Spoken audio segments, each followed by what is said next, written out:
यानंतर बातमी मराठा आरक्षणासंदर्भातली। मराठा समाजाला आरक्षण मिळवण्यासाठी मनोज जरांगे पाटील चलो मुंबईचा नारा त्यांनी दिलेला आहे। 29 ऑगस्टला मुंबईमध्ये मराठा समाज धडकणार आहे। तर आज बीडच्या मांजरसुंभामध्ये इशारा बैठकीचं आयोजन करण्यात आलं होतं। हजारो मराठा बांधव या बैठकीला उपस्थित होते। आरक्षण घेतल्याशिवाय परत यायचं नाही, आरक्षण घेऊन डोक्यावर गुलाल उधळून परत यायचं, अशी भूमिका जरांगेंनी यावेळी मांडली। तसंच या बैठकीतून त्यांनी सरकारवर घणाघात केला।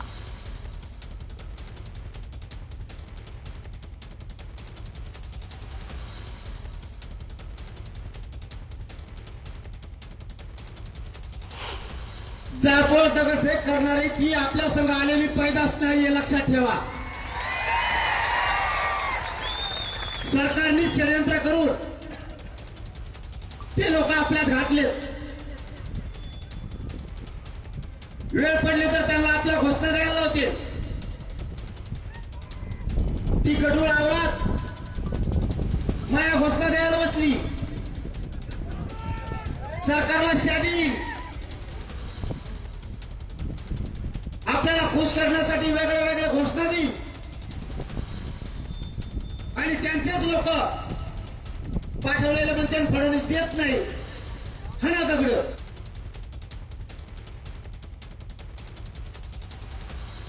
तर यावेळी बोलताना जरांगेंनी सत्ताधाऱ्यांवर जोरदार टीका केली। यावर भुजबळांनी काय उत्तर दिलं पाहूया।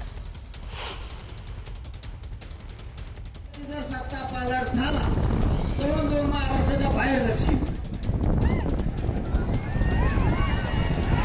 मी नाही सोडणार। मग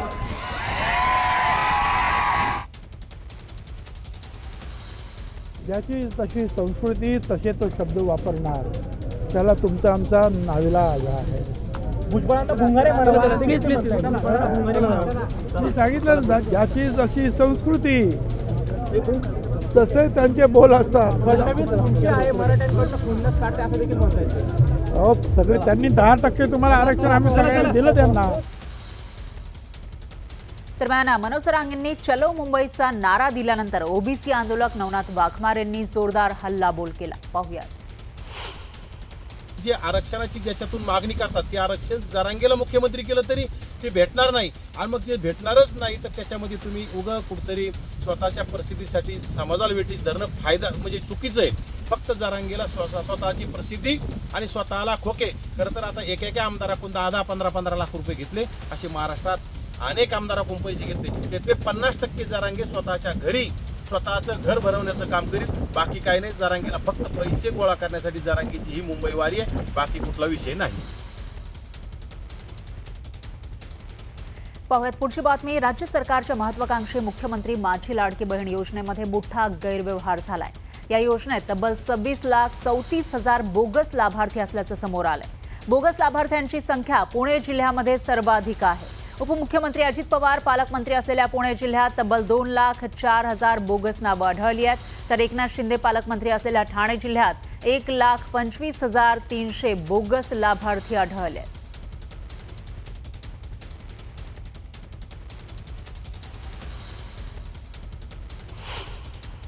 मुंबई असो, पुणे असो, अनेक मोठ्या शहरांमध्ये याचा लाभ आहे। त्या संदर्भात आता आमची चौकशी चाललेली आहे। जे चुकीचा लाभ घेणारे लाभार्थी असतील त्यांचा लाभ बंद केला जाईल।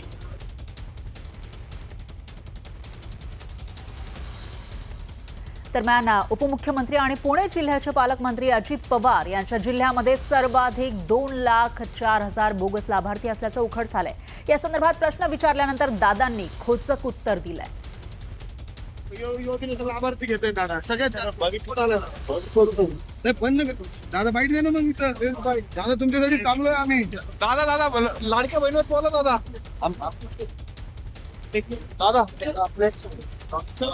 योजनेचा लाभार्थी घेतोय दादा, सगळ्यात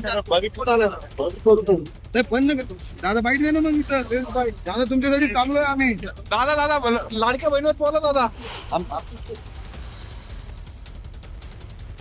सुद्धा जर काही केलं असेल असं तर निश्चितपणे ते शिक्षेला पात्र आहे। त्यामुळे अजूनही सरकारतर्फे मी हेच सांगेन की ज्या भगिनी त्या नियमात बसत नाहीत त्यांनी स्वतःहून आपण दूर झालं पाहिजे।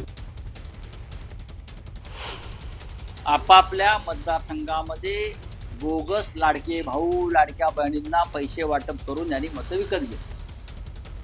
त्याला हा सुद्धा गुन्हा मतचोरीमध्येच जातो. हा जो गुन्हा आहे लाडक्या बहिणींना बोगस, लाडक्या भावांना लाडक्या आजोबांना बहिणींचे पैसे देऊन जे मतं विकत घेतली, हा गुन्हा सुद्धा मतचोरीमध्येच मोडला जातो. मिस्टर फडणवीस, मिस्टर मिंदे आणि मिस्टर अजित पवार. खासदार सुप्रिया सुळेंनी मांसाहार केल्याच्या वक्तव्यामुळे नवा वाद निर्माण झालाय. भाजपकडून जोरदार टीका करण्यात आली आहे, तर संजय राऊतांकडून सुप्रिया सुळेंची पाठराखण करण्यात आली.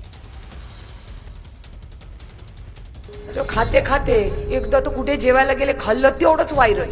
खाल्लं रे खाल्लं, काय का पाप केलं का काय? याचं उत्तर मी देणार नाही, याचं उत्तर महाराष्ट्रातले तमाम वारकरी देतील.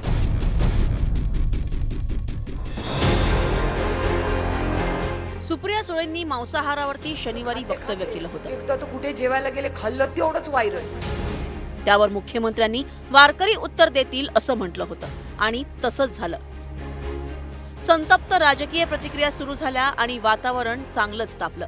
खासदार सुप्रिया सुळे यांनी आपण वारकरी संप्रदायाला मानतो असं सांगितलं. मात्र कधी कधी मांसाहार करत असल्यानं माळ घातली नसल्याचंही त्यांनी स्पष्ट केलं होतं. मी रामकृष्ण हरिवाली आहे, फक्त माळ घालत नाही, कारण कधी कधी खाते. मग खरं बोलते बाई, मी काय त्यांच्यासारखी खोटी बोलत नाही.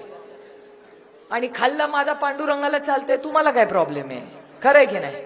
आमचे आई वडील खातात, सासू सासरे खातात, नवरा खातो आणि आमच्या पैशानी खातो. बाबा दुसऱ्यांचं काय नाही, उदार आपला. जो आहे आपला जन्म काय जैसा आहे आपला हे. कुणाला आपण कुणाला मिंदे नाही. सुप्रिया सुळेंच्या परखड वक्तव्यामुळे भाजपच्या आध्यात्मिक आघाडीचे प्रमुख तुषार भोसलेंचा संताप झाला, तर मंत्री नितेश राणेंनीही राजकीय फोडणी दिली. या सुप्रिया ताईंना लव जिहाद सारखे विषय ते स्वागत करतात, तेव्हा त्यांना काही हरकत वाटत नाही. म्हणून त्यांना हिंदू धर्म आणि पांडुरंगाच्या बाबतीमध्ये ते नेमकं कोणाला त्या खुश करण्याचा प्रयत्न करतात हे जग जाहीर आहे. पिढ्यानपिढ्या शुद्ध शाकाहाराची परंपरा जोपासणाऱ्या आमच्या वारकऱ्यांचा जो आराध्य दैवत आहे, त्या पांडुरंगाला मी मांसाहार केलेला चालतो हे बोलणं म्हणजे निव्वळ मूर्खपणा आहे. भाजपकडून मटण वादावरती तिखट प्रतिक्रिया सुरू झाल्यानं संजय राऊत यांनी मैदानात उडी मारली. फडणवीसांना सांगा तुम्ही चोरून काय खाता ते मला माहिती आहे. फडणवीस का शाकाहारी आहेत का? आम्हाला माहित नाही फडणवीस काय खातात. कशाला खाण्यापिण्यावर जात आहे? खाण्यावर जा, स्वतः काय खाताय? राजकीय नेत्यांना राजकारण करण्यासाठी कोणताही मुद्दा वर्ज्य नसतो. त्यातच जर राजकारणासाठी मांसाहाराचं खाद्य मिळाल्यावर राजकीय नेत्यांना बळ मिळालं नाही तरच नवल. संतोष गोरे, न्यूज 18 लोकमत, मुंबई. खरं बोलते बाई, मी काय त्यांच्यासारखी खोटी बोलत नाही.